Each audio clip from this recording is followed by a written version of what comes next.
तिमीलाई अर्घाखाँची भन्दा बित्तिकै पहिलो शब्द के याद आउँछ? सन्धि खर्क। सन्धि खर्क?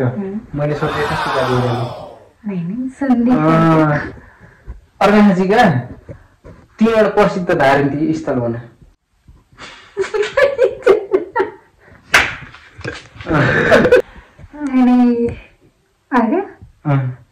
अझै एउटा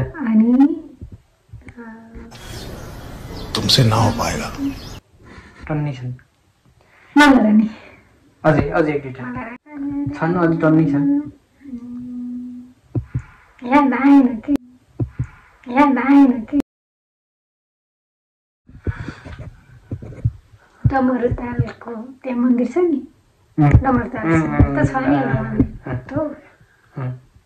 त्यसपछि सन्धि खर्क त छ।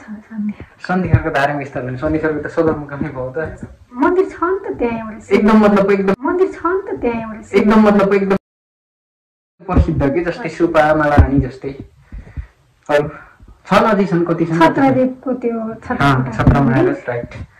अरू कति सुपा मालारानी अर्घा छत्र महाराज उल्का वारिपारी अझै डमरुताल अरू